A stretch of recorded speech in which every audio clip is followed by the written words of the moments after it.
আসসালামু আলাইকুম। 18 বাংলার গ্রামগঞ্জের খবরে সবাইকে স্বাগত জানাচ্ছি। আমি ভাবনা আহমেদ।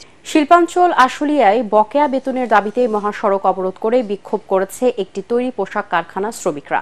এ সময় টঙ্গী আশুলিয়া ইপিজেড সড়কে দীর্ঘ সময় যান চলাচল বন্ধ থাকে। এছাড়া গত কয়েকদিনের চলমান শ্রমিক অসন্তোষের জেরে বন্ধ রয়েছে 43টি কারখানা এবং 9টি কারখানায় দেওয়া হয়েছে সাধারণ ছুটি।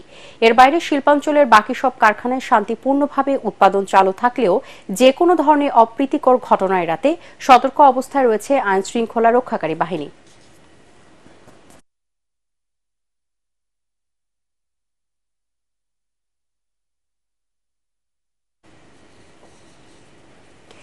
এদিকে বেতন বৃদ্ধি সহ বিভিন্ন দাবিতে গাজীপুরের বাঘের বাজার ঢাকা ময়মনসিংহ মহাসড়কে আজও অবরোধ করে বিক্ষোভ করেছে একটি গার্মেন্টস কারখানার শ্রমিকরা। সকাল 9:30 থেকে দুপুর 12টা পর্যন্ত গোল্ডেন রিপিট কারখানার শ্রমিকরা এই কর্মসূচি পালন করেন। এতে মহাসড়কে দীর্ঘ যানজটের সৃষ্টি হয়, দুর্ভোগে পড়েন সড়কে চলাচলকারী যাত্রীরা। খবর পেয়ে জয়দেবপুর থানা পুলিশ, সেনাবাহিনী সদস্য ও শিল্প পুলিশের কর্মকর্তারা গিয়ে পরিস্থিতি নিয়ন্ত্রণে আনেন। পরে কারখানার মালিক পক্ষের সাথে শিল্প পুলিশ ও সেনা কর্মকর্তাদের আলোচনা শেষে শ্রমিকদের দাবি মেনে নিলে পরিস্থিতি স্বাভাবিক হয়।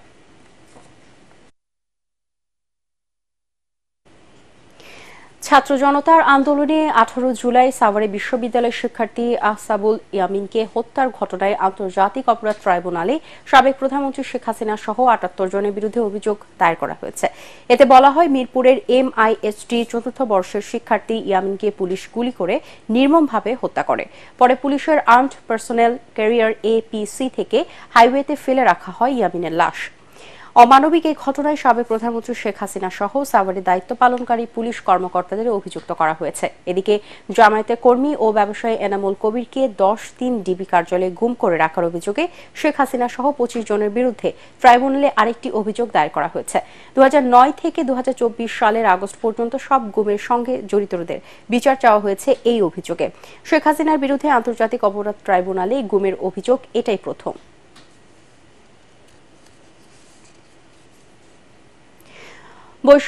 দেশকে সমৃদ্ধির পথে এগিয়ে নিতে হলে রাজনৈতিক ক্ষমতায়নের মাধ্যমে সঠিক নেতৃত্বের হাতে ক্ষমতা তুলে দিতে হবে বলে মন্তব্য করেছেন বিএনপি ভারপ্রাপ্ত চেয়ারম্যান তারেক রহমান। দেশকে গড়ে তুলতে হলে সবার আগে প্রয়োজন জনগণের ভোটে নির্বাচিত জবাবদিহিতামূলক সরকার। ভোটের মাধ্যমে সে অধিকার যে কোনো মূল্যে প্রতিষ্ঠিত করতে হবে। ছাত্র জনতার সংগ্রামে যারা শহীদ হয়েছে তারা মানুষের অধিকার প্রতিষ্ঠার জন্যই শহীদ হয়েছেন।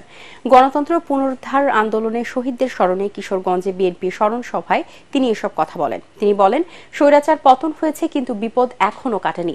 যে কোনো অশুভ শক্তি মোকাবেলায় সবাইকে সতর্ক থাকার আহ্বান জানান তিনি।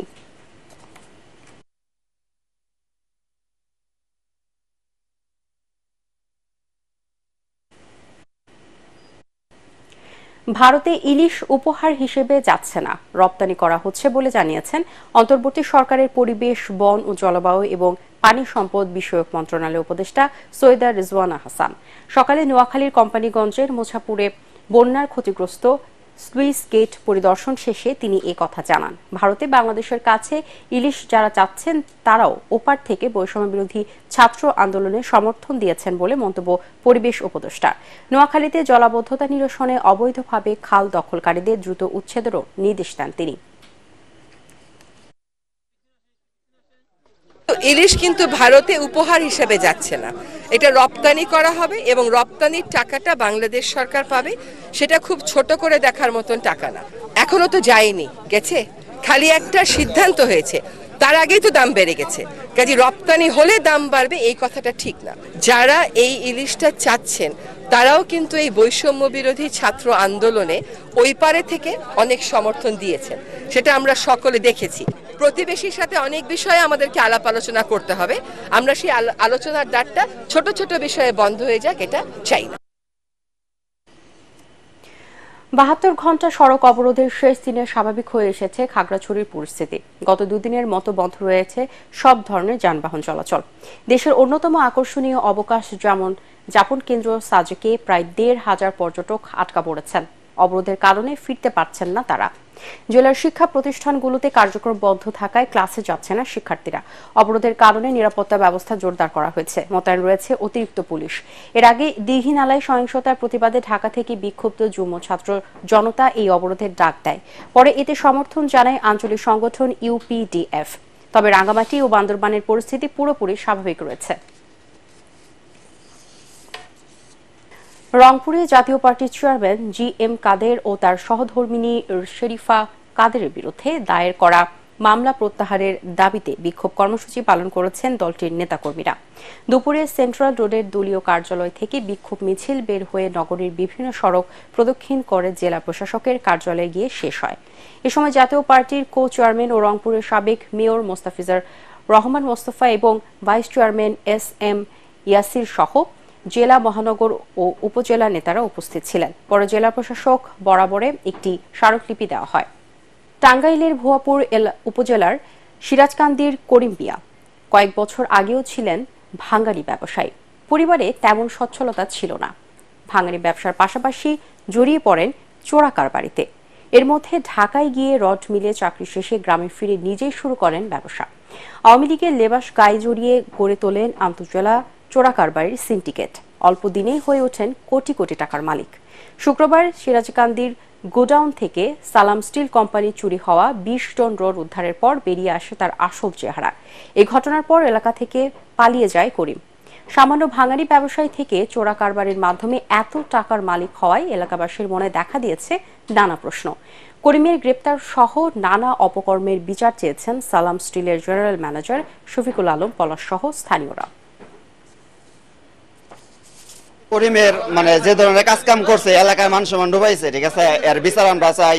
আর হুট করে বড়লোক হওয়ার পিছনে যে এই ধরনের কারণ, আরো এর পিছনে বড় বড় কারণ অবশ্যই আছে। আর অল্প দিন আগে করতো ভাঙ্গুরির ব্যবসা, এখন হুট করে এত বড়লোক হওয়ার কারণ গাড়ে কোটি কোটি টাকা গাড়ে খাড়াইতেছে, বলকেটের ব্যবসা করতেছে। এই জায়গায় আবার রড চুরি করে ধরা পড়ছে। কালকে শোনা যা বলছে, তাহলে ওই জায়গায় অবৈধ সবাই ওর যত ব্যবসা বাণিজ্য আছে সব হইতেছে অবৈধ পথে করে তারপরে বড়লোক হয়েছে। সালাম স্টিল থেকে তারা একটা অভিযোগ দায়ের করে। তদন্ত সাপেক্ষে আমরা আমাদের বিশেষ করে সিডিআর এবং অ্যানালাইসিস করে আমরা আপনাদের টাঙ্গাইল জেলার বুয়াপুর থানার সিরাজকান্দি বাজারে আমরা আইডেন্টিফাই করতে পারছি। 10ম গ্রেড দাবি নয় অধিকার এই স্লোগানে সিরাজগঞ্জে পালিত হয়েছে সরকারি প্রাথমিক শিক্ষকদের মানববন্ধন কর্মসূচি। সিরাজগঞ্জ পিটিআই প্রাঙ্গণে ঘণ্টাব্যাপী এই মানববন্ধন অনুষ্ঠিত হয়। পিটিআই প্রশিক্ষণার্থী শিক্ষকদের উদ্যোগে আয়োজিত মানববন্ধনে প্রশিক্ষণার্থী সকল শিক্ষার্থী অংশ নেন। মানববন্ধনে শিক্ষক নেতারা বলেন, বিগত সরকার সরকারি প্রাথমিক বিদ্যালয়ের প্রধান শিক্ষকদের 2য় শ্রেণীতে উন্নীতকরণের ঘোষণা দিলেও তা বাস্তবায়ন করেনি। অবিলম্বে তাদের অধিকার বাস্তবায়ন না হলে দেশব্যাপী বৃহত্তর আন্দোলনের হুমকি দেন শিক্ষক নেতারা। এদিকে সরকারি প্রাথমিক বিদ্যালয়ের সহকারী শিক্ষকদের গ্রেড 10 এবং প্রধান শিক্ষকদের গ্রেড 9 বাস্তবায়নের দাবি জানিয়ে টাঙ্গাইলে মানববন্ধন কর্মসূচি পালন করেছেন পিটিআইয়ের প্রশিক্ষণার্থী সহকারী শিক্ষকরা। সকালে প্রতিষ্ঠানটির সামনে এই মানববন্ধন করা হয়। এ সময় প্রাথমিক শিক্ষা ক্যাডার চালু ও শতভাগ পদোন্নতির দাবি জানানো হয় মানববন্ধনে।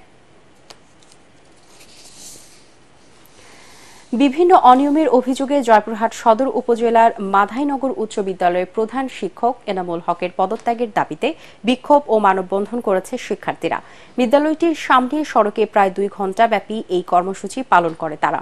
এ সময় শিক্ষার্থীদের কাছ থেকে অতিরিক্ত ফি আদায়, স্কুলের বিভিন্ন তহবিল থেকে অর্থ আত্মসাৎ, শিক্ষক কর্মচারী নিয়োগে বাণিজ্য সহ দুর্নীতির অভিযোগ এনে প্রধান শিক্ষককে পদত্যাগের দাবি জানানো হয়। তবে সকল অভিযোগ অস্বীকার করেছেন প্রধান শিক্ষক এনামুল হক।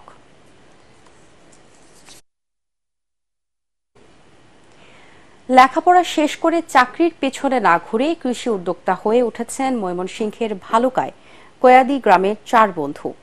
5 একর জমি লিজ নিয়ে কৃষি খামার গড়ে তুলেছেন তারা।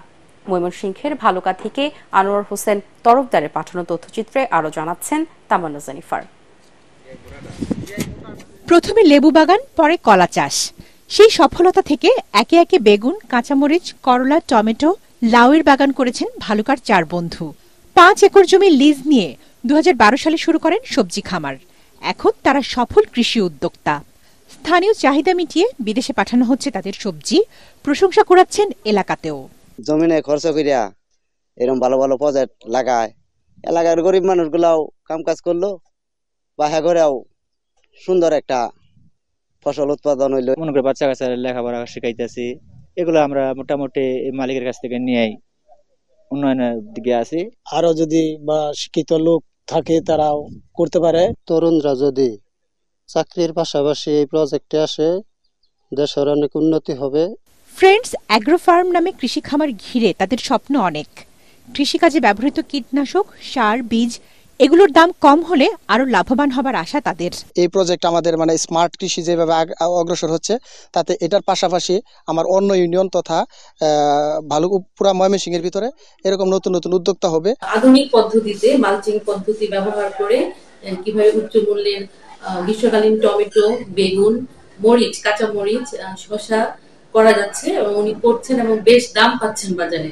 আধুনিক মালচিং পদ্ধতিতে সবজি চাষের পরামর্শ ও সহায়তা পেলে আগ্রহী হবেন তরুণ উদ্যোক্তারাও। Bureau report, ATN Bangla. হবিগঞ্জে বন্যায় ক্ষতিগ্রস্ত 500 কৃষকের মাঝে ধানের চারা ও সার বিতরণ করা হয়েছে। জেলার বানিয়াচংয়ের নাগুরা বাংলাদেশ ধান গবেষণা ইনস্টিটিউটে এসব বিতরণ করা হয়। বিতরণ করেন বাংলাদেশ ধান গবেষণা ইনস্টিটিউটের প্রধান ও principal scientific officer doctor Hirendranath Barman ও এসএড হবিগঞ্জের প্রধান জাফর ইকবাল চৌধুরী। আগস্ট মাসের পরপর 2 বার বন্যায় কৃষকদের ধানের চারা সম্পূর্ণ নষ্ট হয়। কৃষকদের কথা চিন্তা করে নিজস্ব জায়গায় ধানের চারা রোপণ করে ধান গবেষণা ইনস্টিটিউট।